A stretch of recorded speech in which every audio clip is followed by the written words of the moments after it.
Good afternoon, everybody. Again, welcome to part 3 of the Seatac Revenue Maximization Strategy for Clinics.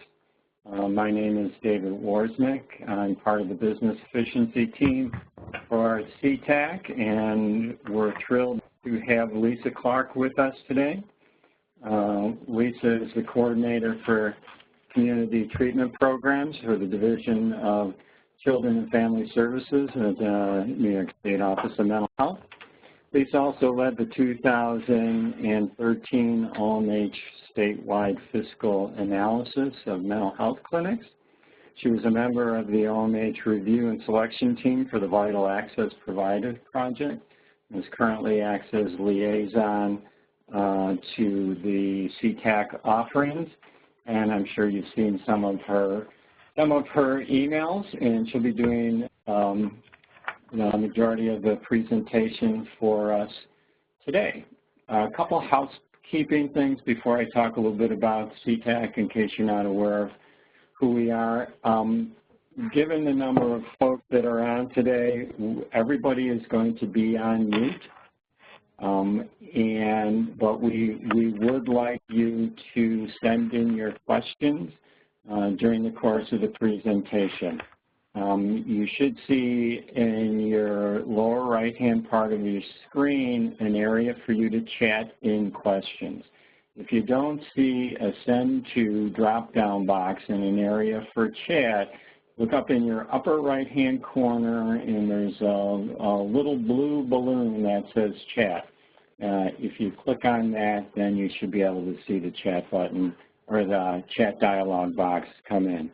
Now, we are holding a consultation session this Friday at noon where we will be able to answer, hopefully, the questions that come in. If we have time at the end of today, we'll answer a couple questions, but we will be taking your questions through the chat, putting them together, and answering as many as we can on Friday at noon. Let me talk real briefly about Seatac. Seatac is a community program that is funded in part through the New York State Department of Health, Mental Health, Alcohol and Substance Abuse. Some of the partners you can see on the screen is GCASA, CCSI, McSilver. There are technical assistants, and we have a number of different offerings and continue to develop additional work going forward. At the end of today's presentation, you will have, there will be a website, a web address that you can go to. If you haven't been out on the Seatac website, I highly recommend it. The agenda today, what you'll be seeing is we're done with the introductions. Lisa's going to go through factors impacting viability, some of the recent challenges, some revenue maximization basics, revenue maximization strategies, fiscal impact, and other strategies and resources. Again, if we have time at the end for questions, we'll take questions also. So again, we're extremely pleased and happy to have Lisa with us. Lisa, it's all yours. All right, thanks, Dave. I want to start just by acknowledging that I realize that clinic providers today are facing many challenges. And in order to keep all of our blood pressures low, I'll just stick with the more recent things that apply to clinics and not get into fun stuff like DSRIP, value-based payments, and all the new and ever-changing world as we go into the rest of the managed care transformation. So this slide here just shows us the overall fiscal health of clinic providers, and this was based upon 2013 CFR data. So I know that was a couple years ago, but it tends to take a little while before folks get all of their information in so we can take a look at it and evaluate it. We've removed, there were some outliers, extreme numbers that we thought just didn't look right. So after removing those outliers, you can see here again what we're looking at what we're basing the overall health on is the percentage of surplus or loss. So are the clinics making money or are they losing money? So in order to be healthy, it was pretty much if you were hovering around, break even. So if it was, -5% and on up into the green. So we have 44% of providers are in that healthy range. And then concerned was in between that, losing 5% and down to 24%. And then for distressed, that is clinic providers who are losing more than 25% overall. So that's about a quarter of the providers, 26%, again in 2013. So what are some of the factors that are impacting this bottom line for folks? We have the discontinuation of COPS funding and then the conversion to APGEEZ. I'm going to talk some more about those in another minute here. There's insufficient commercial rates. Now, unlike the physical health services, Medicaid pays a much higher rate for behavioral health services. So that leads us to the next one, payer mix. If you have a large percentage of individuals with Medicaid, then you're more likely to have much higher revenues. For providers, I know this is an issue, especially in Long Island, where the payer mix, you struggle with that, and there's a much higher commercial rate. So you're losing more money for each service provided. Then we have productivity, how many services are being, done by your staff. No-show rates, when consumers don't show up for appointments, that certainly impacts productivity. The high expenses that you face, some of you have union contracts for staff. And then another thing, revenue maximization, obviously, which is why you are all tuned in here today to try to figure out, ways to make more money. So these are going to be kind of the three things that we focus on today as part of this discussion. I'm going to start with the recent challenges. So COPS funding. We have a wide range of staff on here, so some of the CFOs certainly know what all these things are, but we have clinicians and EHR folks and all kinds of folks on here, so I want to do kind of a little 101 on some of these things so everybody understands this terminology. So this is Comprehensive Outpatient Program Services funding, better known as COPS. So this was started in the 90s, and it was a way to convert what was previously state aid funding into a clinic rate supplement. So it was an add-on above and beyond the Medicaid rate that you were receiving for services. So that rate was developed. It helped to offset losses due to uninsured and underinsured folks. One of the things, though, the COPS, a lot of providers ended up receiving very high COPS payments. There was over 30 providers who received payments in excess of $130 per unit of service, some as high as $2, and the highest of all was $300. So that's above and beyond the normal Medicaid rate. Unfortunately, what one of the unintended consequences was of having this COPS funding was we enabled providers to basically have inefficient business practices. So if they had lower units of service and they didn't have high productivity, over time, the COPS rates would be adjusted and raised to compensate for that. And back in the old days, you all remember that when we were doing clinic services, no one was really focused on the business practices. We were focused on the clinical practices, and it's a new era now. So next we have ambulatory patient groups, better known as APGEEZ. So the Fed started to look at the super high COPS rates and overall Medicaid rates in New York State, which were significantly higher than any other state. And they decided the COPS payments were no longer going to be allowable. So they required that OMH develop a plan in order to transition from the COPS payments into APG rates. So in order to do this, we did this kind of slowly. You can't suddenly say, oh, we're going to take these big extra dollars that you're getting for each service and just instantaneously yank it out from under you. So there was kind of a 4-phase transition where we started with small APG rates. You still kept 75% of those larger payments, which were known as blend rates, and then kind of annually over a period of 3 years until we got to the 4th year, there was a conversion over to the 100% APG rate. So besides just the changes in the rate amounts themselves, there were significant changes in how services were billed. So in the old system, there were 3 rate codes and there were 6 clinic services, and then you had the COPS money. In the new APG system, there are now 8 rate codes, around 40 CPT codes that all identify the individual services. There are now modifiers which get added on to the different rate codes in different ways, and sometimes you can even have more than one modifier on all these codes. In addition to that, the services are weighted, so the payments are, the service weights affect the procedure rates, which I'm going to kind of walk through also in a minute here, and those are weighted to reflect the amount of time it takes to provide the service and also the expertise of the staff that's providing the services. And then one of kind of the easier ones was you were allowed to have multiple same-day services to promote flexibility. So in the old days when someone would come in for an appointment with a psychiatrist and then they wouldn't necessarily be seen by a therapist on the same day, now you are able to do that, but there is a discount on that rate.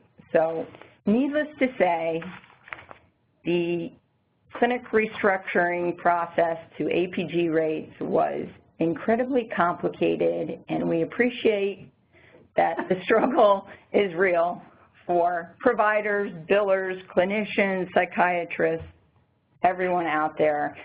It's a complicated system, and we know that it's difficult to understand. Now let's start getting into the good stuff here. What is revenue maximization? It's basically getting the most money for the services you're already providing, or as I tend to refer to it around here, it's like picking up the bags of money that are left on the floor. A lot of you have already done and provided these services, yet are maybe missing some of the modifiers or just different ways that you can get paid more for what you're already doing. There's nothing new and different you necessarily need to do other than be aware of it. So, what are the basic things you need to know? The first thing you need to know is what's your base rate. So there's provider-specific APG base rate charts that are on our OMH website. You'll need to know what's the rate per procedure, familiarize yourself with the service definitions, learn about what modifiers are out there, and then how to bill in a manner that pays the most for what you're doing. The OMH clinic restructuring website's on the bottom, and now I'm going to give you a little bit more information now on each of those areas so we can kind of walk through this together. If you go on the website, there's a CPT weights and rates schedule, and on here you can see that there are different, depending on what type, whether you're an upstate clinic or a downstate clinic, whether you're county, if you're participating in the quality improvement add-on, there's all different base rates, which were kind of here on this. I'm a rookie here with this tool, so kind of looks like a crayon. All right, so in here are the different base rates for the different types of provider types. To make our lives simpler, I'm going to use today for our demonstration the downstate Article 31s. So they have a base rate of $157.60, as you can see right here. And then if we look at the service weights column, how you get at the procedure rate is you take this service rate and you multiply it by the base rate. So down here we see the full rate for procedure. Again, if we look at an initial assessment, so that takes a little bit more time than some of these others, so it's weighted higher, so it's the 1.0344. So you take that service weight, you multiply by your base rate, and that tells you how much you will be paid for the service. And again, just if we take a quick look here, some of these services are shorter in duration, they have lower service rates. If we look at something like crisis intervention per diem, that's a minimum of 2 staff. It has to be 3 hours or longer in duration, so that has a super high service weight, and you get paid accordingly, a very high rate for that procedure.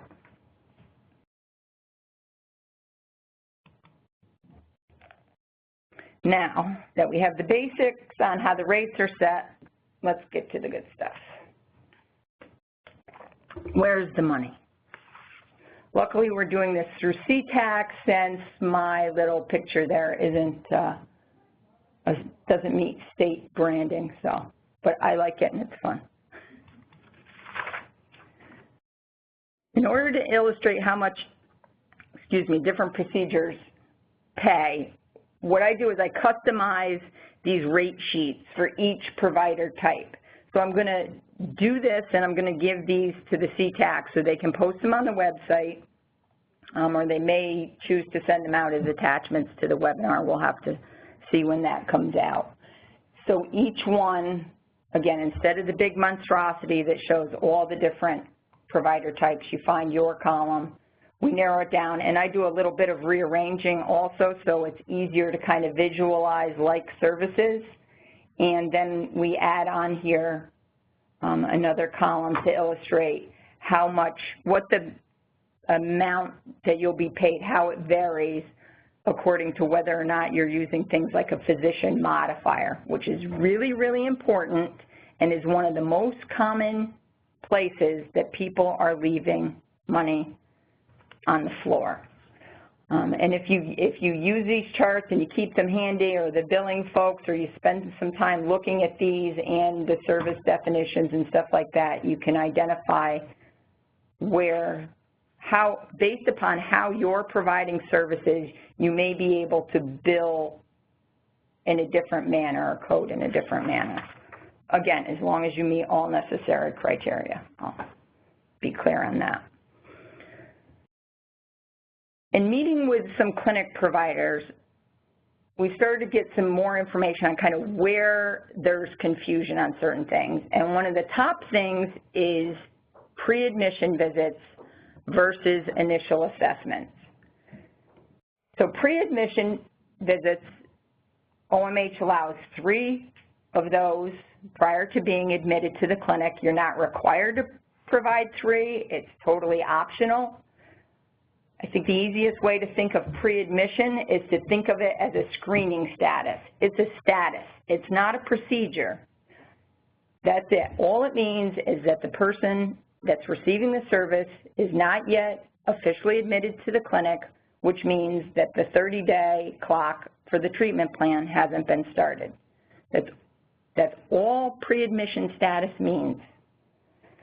The reason that's in there is the benefits of that is it improves engagement. It allows clinicians to be more flexible in those first few visits instead of necessarily, they may choose to do an initial assessment and start on treatment planning and other things like that, but they don't necessarily have to do that. The very first visit could be a crisis intervention service. If you happen to have walk-ins at your clinic and someone shows up and they're in crisis and you meet with them, bill that as a crisis intervention service. You may never see that person again, but you can still get paid for that service because you have the ability to do it as a pre-admission visit.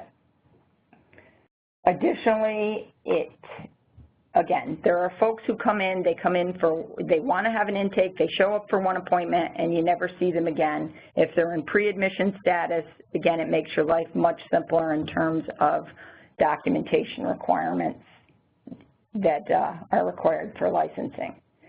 Diagnosis can be deferred during this time.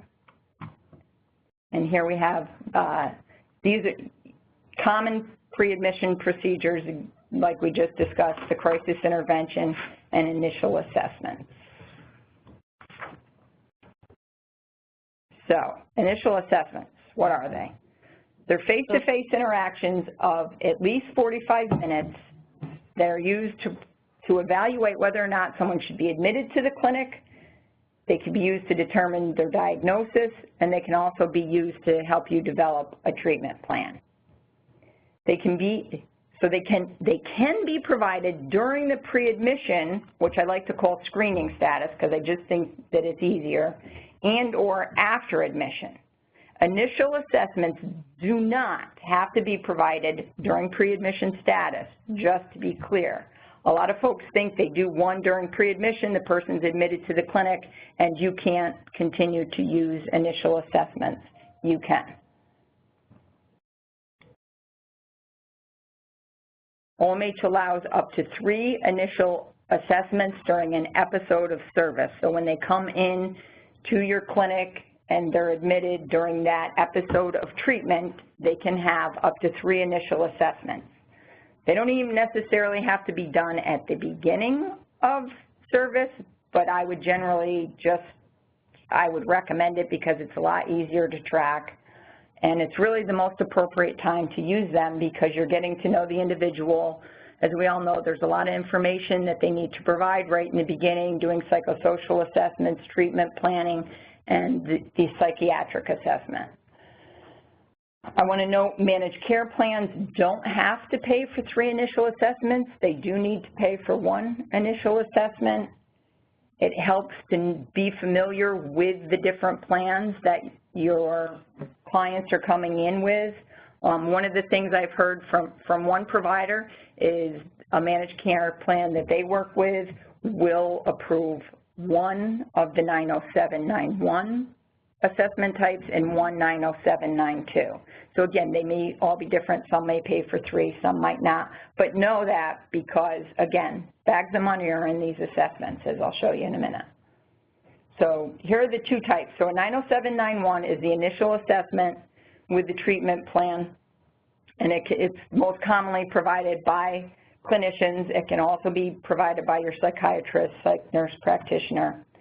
And then we have the 90792, which is the initial assessment with medical services. Now this one is one of my favorites just because we know providers are having challenges out there in the coding. Most of it, we cannot do an aggregated analysis to, in large scale, identify where folks are leaving money on the floor. But this is the one code where we are able to do that by looking at this. And that's because the only people that can provide this service are a psychiatrist, a physician, or a psychiatric nurse practitioner. So you would think, based upon the fact that those are the only credentialed staff to provide the service, that the rate would reflect that credentialing. However, it doesn't. And that's something that's determined outside of here that has to do with, so some of the rules are not all fall on OMH where it gets complicated and you have to do things a little differently. Some of those are federally driven. As Gwen Diamond is here in the room with me and smiling because she's had to answer these questions on more than one occasion. So, but please note, just using the 90792 by itself is not going to pay you the correct rate. You have to add the physician modifier to that rate code in order to get paid properly. So the modifier codes, if it's a psychiatrist, is an AF, a physician is an AG, that's probably not very commonly used in our clinics, and then a nurse practitioner, the code for that is an SA. And the reason this is so important is that using this modifier adds 45% to the rate of the service, 45%. So in a 2015, an analysis of claims year to date, we found that 52% of providers are not adding the modifier. So 52% of providers right now who are using 90792 are leaving 45% of the money on the floor. Adjust the claim, add the modifier, pick up the money. And here's an illustration of the difference. So,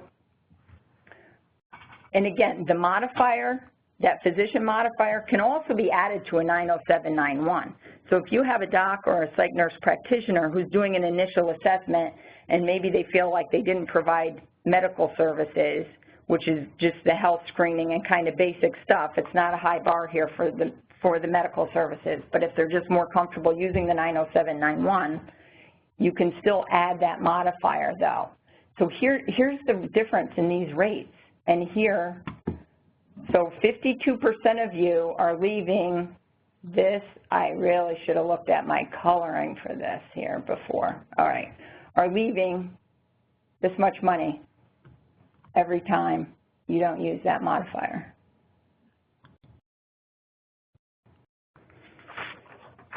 All right.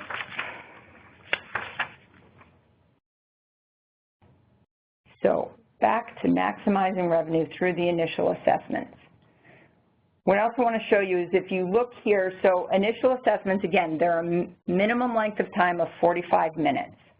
So if we look at this 45-minute rate here and we go down here, psychotherapy, 45 minutes, you can see that you are making $32.61 more by billing that as an initial assessment. If we look at the amount of time for psychiatry time, and if you bill with the add-on, which we'll get to in a minute, again, you can see, in all cases, it's higher whenever possible to use the initial assessment, and it's really very simple to do. So here's just a common example. Somebody comes in for an initial intake, you start doing a psychosocial right there, you bill a 90791. They come in a second time, you complete the psychosocial, you might start doing the treatment plan, there's a second 90791. If it happens to be a managed care plan and they don't do that, well then you can go back to doing, billing the psychotherapy there, but you can still on the third visit when they meet with that psychiatrist and the psychiatrist is doing like a full psych assessment, now you're billing the 90792 or 90791, but again, you're collecting the higher rate.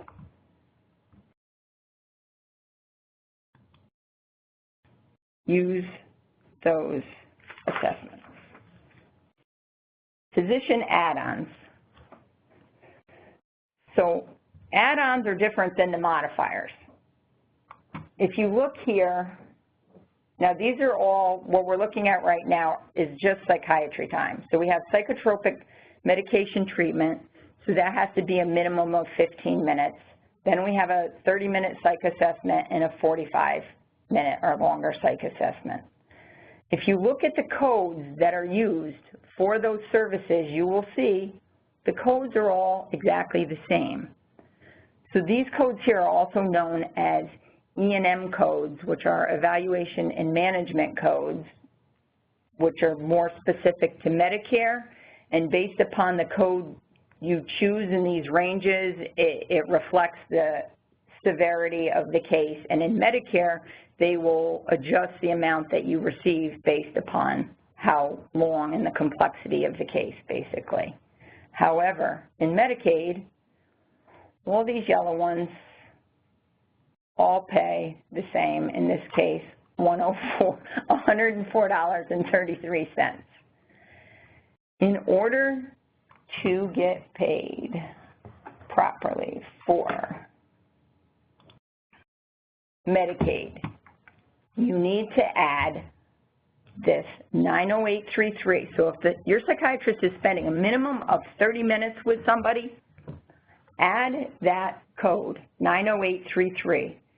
So you have to use the two codes, whatever you use here, that code, and now you're making $163 instead of the $104. Same thing goes for 45 minutes.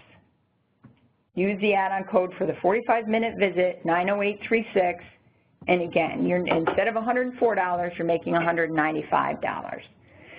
Some folks are hesitant to use this because of psychotherapy. What exactly does that entail?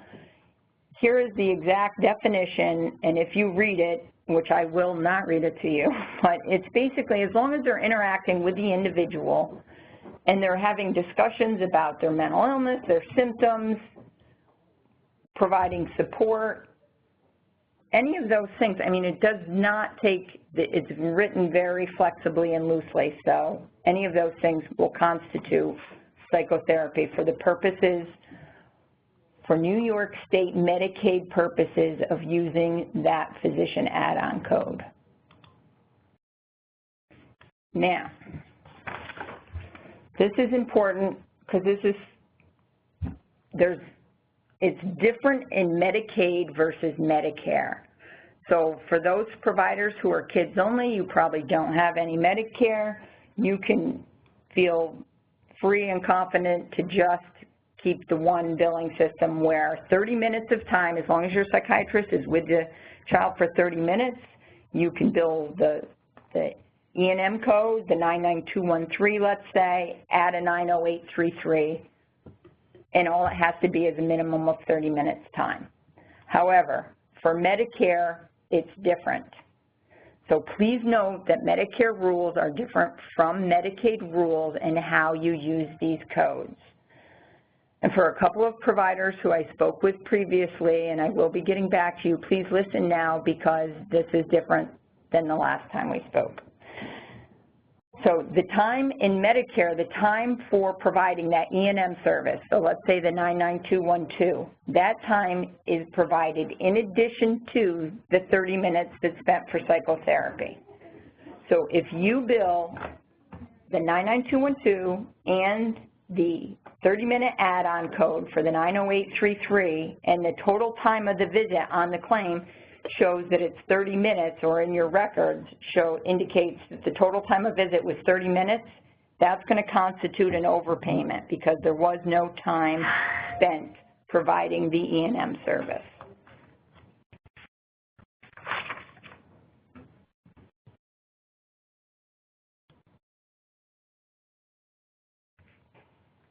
Additional modifiers.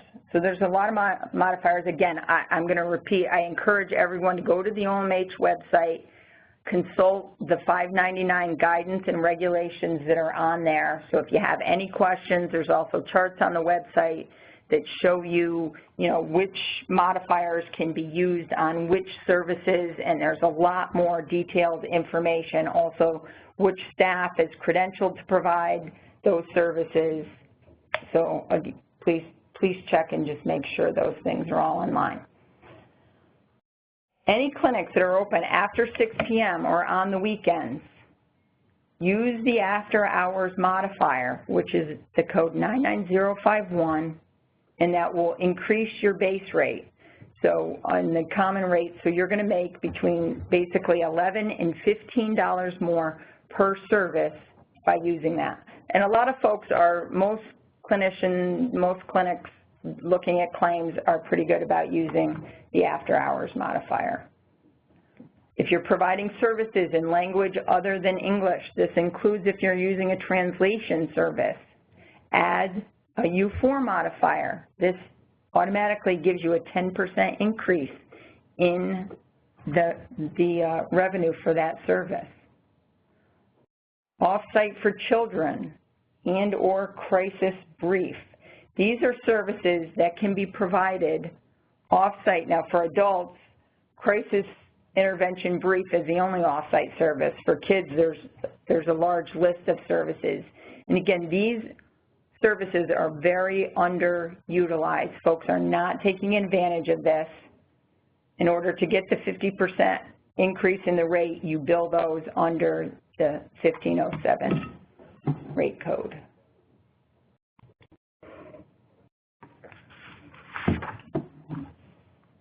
And because I work for the Division of Children and Families, I'm partial to the children's services and helping our children's providers find extra money. School-based satellite clinics. Use off-site services. If you have a satellite clinic and the school's closing at 2:30, 3 o'clock in the afternoon, your staff person does not have to have now the rest of the afternoon off. They can be out and doing home visits in the community after school. It just has to be written. It has to be documented in the treatment plan that there's a need for off-site services. And so simple to, obviously, family engagement is one of the things that is incredibly valuable for children and success, providing them with good quality clinical services. So we encourage this. School vacations, when the school's closed, it does not mean your satellite clinic providers are also off. They might not like me saying this, but they could be doing home visits during that time. If they're not comfortable doing home visits, they can find an alternative location, a library, a boys and girls club. Be creative, but you could schedule appointments there. Have the children come in, have the families come in, meet, and provide the clinical services. Those would all constitute off-site and pay the higher the rates. Again, we just mentioned increasing family engagement, very important for children. Continuity of care. If you have an extended break for a week or 2 weeks, those children still could benefit from clinical therapy and treatment, as could their families, and increasing the revenue. So one of the services also just for children's providers, psychotherapy, family and client for 1 hour. Whenever, even if this is on-site at the clinic, if you're doing a session and the parent is there and the parent is participating in this session for at least 29 minutes and the child is in that session for 30 minutes and it lasts for an hour, please remember to use the 90847 code, because it, again, here it's $195 for this downstate base rate. And this just shows, so for off-site, if you provide a home visit, it's almost $98 more.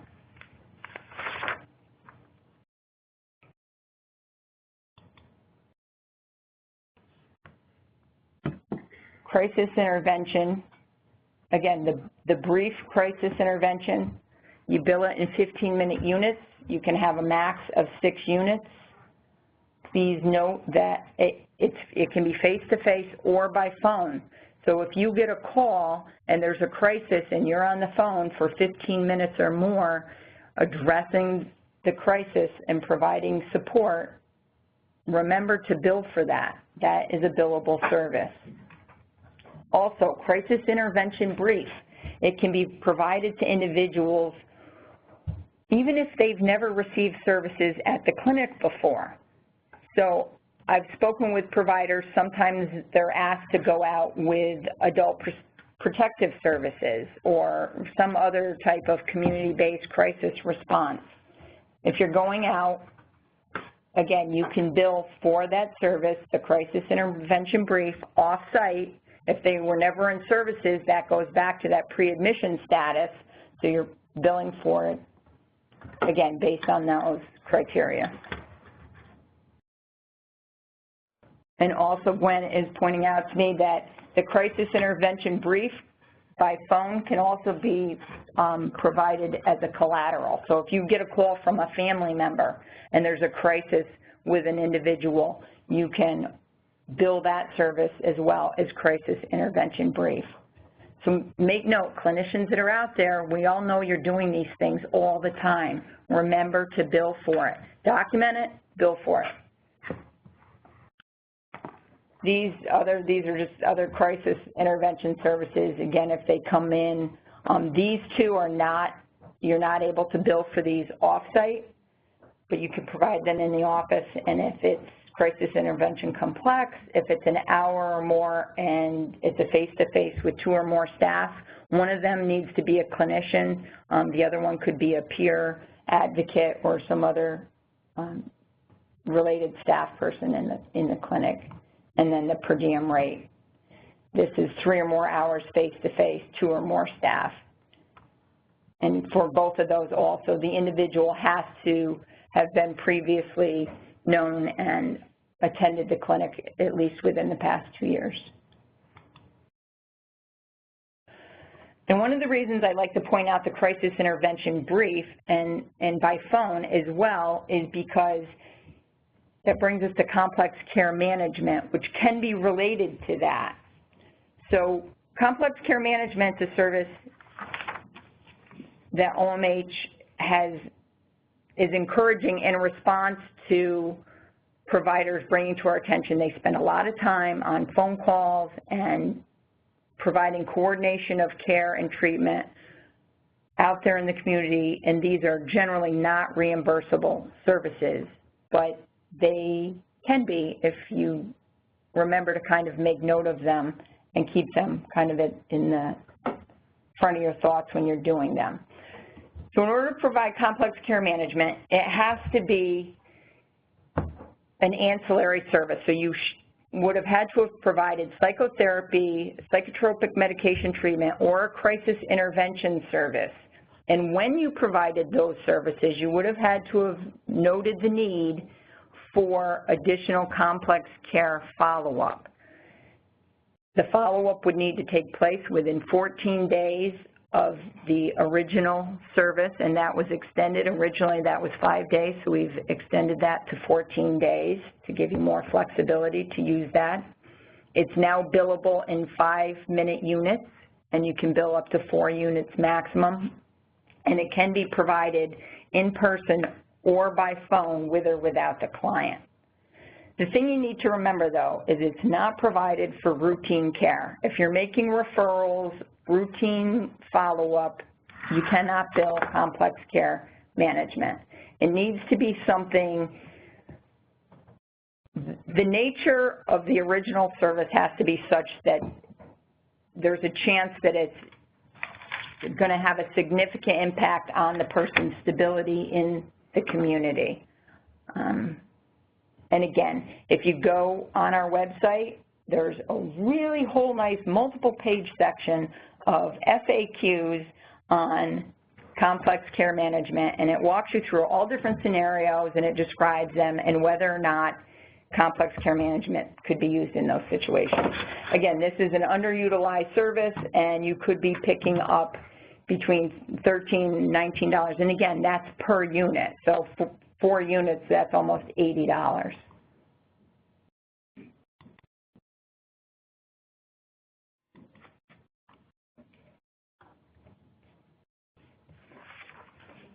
So, what have we learned about where to find the bags of money?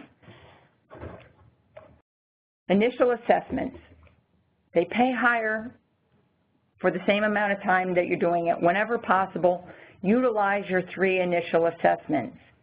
Please make sure you add the modifiers. Whenever a psychiatrist or a psych nurse practitioner provides these services, add a modifier. Also, it wasn't noted in here, but I just want to remind folks, if you're doing a psychotherapy visit and a physician walks in, there's some cause for the clinician to want to have the doctor come into the appointment, into the session, and the doctor is in there for 15 minutes, a 15-minute minimum, that qualifies for adding the modifier to that service, and now you're going to get paid 45% higher for doing that. If your docs are participating in groups and you add the modifier, the individual group rate will go up by 20% for each individual in that group. Please remember, add the modifier. Free money, they're already there and doing the service. All you have to do is just put the modifier. Again, the physician add-ons, if you don't use the add-ons and your docs are spending 30 minutes, 45 minutes with folks and you are not using the add-ons, you are not getting any more money for them than if they spent 15 minutes. So you have to use the add-ons in order to get paid correctly. The after hours, language other than English modifiers, again, just reminders. Offsite for services, increase your rates by 50%. Crisis intervention, complex care management.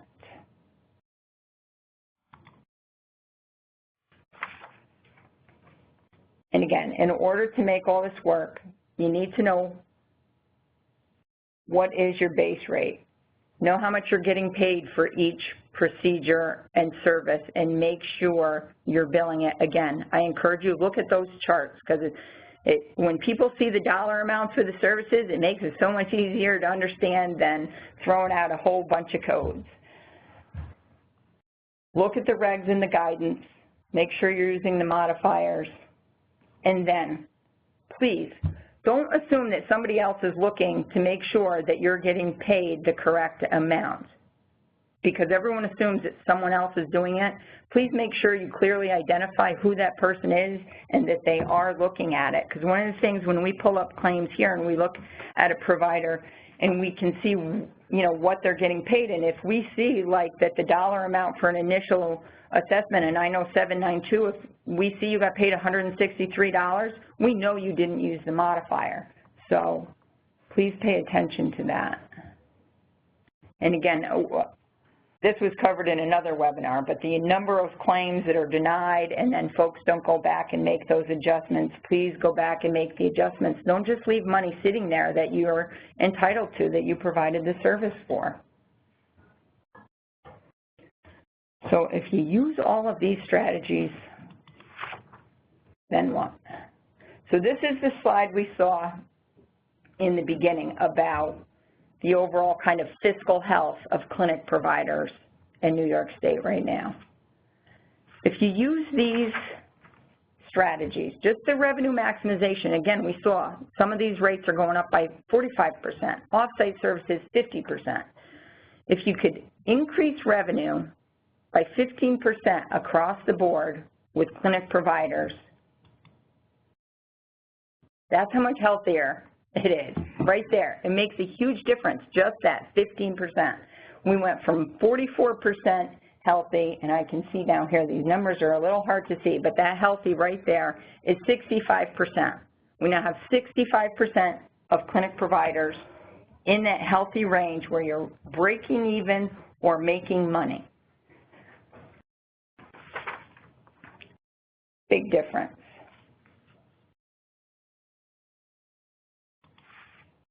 So what we focused on today was these revenue maximization strategies.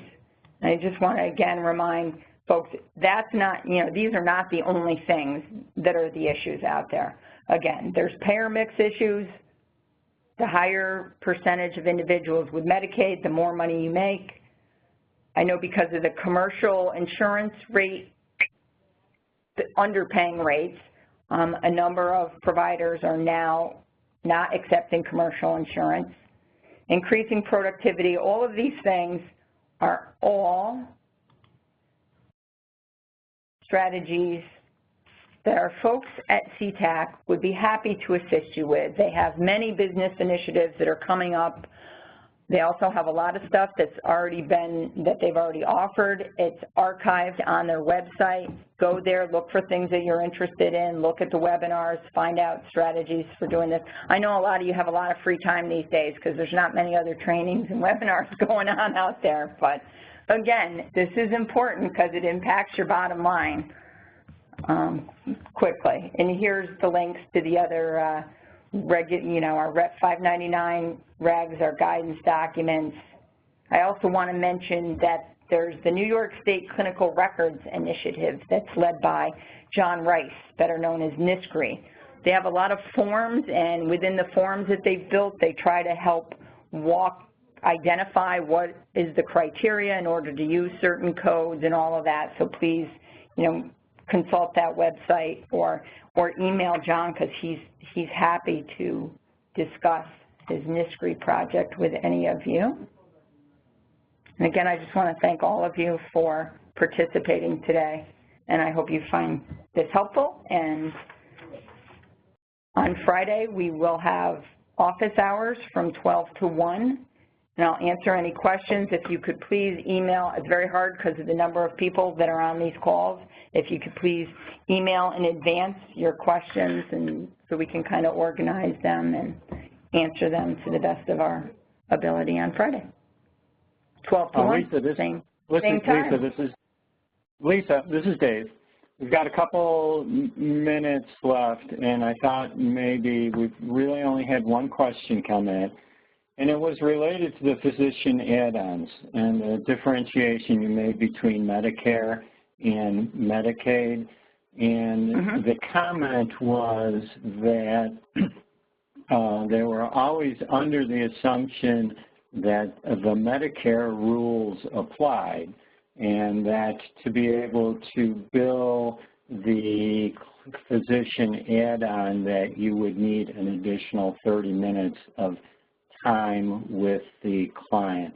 So I thought maybe that was slide 28. So I thought maybe take 1 second to go back and just reiterate the point that you made related to the difference between the Medicaid and the Medicare. So again, for Medicare, that's correct. For Medicaid, New York State has the authority to change and adapt, tweak, so to speak, the Medicaid billing rules. So in New York State, for Medicaid, the rule is different than for Medicare billing. For Medicaid, the total time spent can be 30 minutes in order to use the 30-minute add-on, or 45 minutes for the 45-minute add-on. And again, that's why we wanted to make that clear distinction that they are in fact different. And you need to know that. And again, any company that you're billing, any payer, commercial, managed care plan, whatever, you know, there may be different rules based upon those insurance providers. So all of this guidance here today is specific to Medicaid billing. And we've made the clear and distinct note for these codes and managed Medicaid, correct, for Medicaid fee-for-service and managed Medicaid for OMH clinic providers. And that's specifically why we included this slide, because we wanted to acknowledge that there are different rules based on those two payers. Lisa, there's a couple other questions coming in. One question talks about some of the providers having a difficulty getting Medicaid managed plans to pay for multiple visits on the same day. I'm going to pitch that one to Gwen Diamond because Gwen's sitting right here. Okay. Hi. Okay, so what you need to do is you need to send a complaint to DOH, and we've talked about this. There's a website. It's managed care complaint at DOH, or sorry, at health.ny.gov. And you need to have a summary of the problem and the contact information for the plan rep, and someone from DOH will get back to you. But they need to allow for multiple services on the same day. Thanks, Gwen. One of the things that we've always pointed out in these presentations is that if you're going to file a complaint or put in a request, please be as specific as you can as possible. The more information that you can provide, the easier it will be for folks at OMH or DOH to follow up with you. We got about 3 minutes, so let's pull one quick question here. The question is, can you elaborate more on what defines medical services to use the AF add-on on the 90791? The doctor needs to provide the service. The medical services on that. Right. So the medical services is just, that's like the basic health screening, which should be provided these days according to the standards of care anyway. So, like I said, there's not a high bar for that service, and you can consult the guidance online, you know, just to more clearly look at that. But it's just basically doing a health screening and, you know, review of the basic systems kind of thing.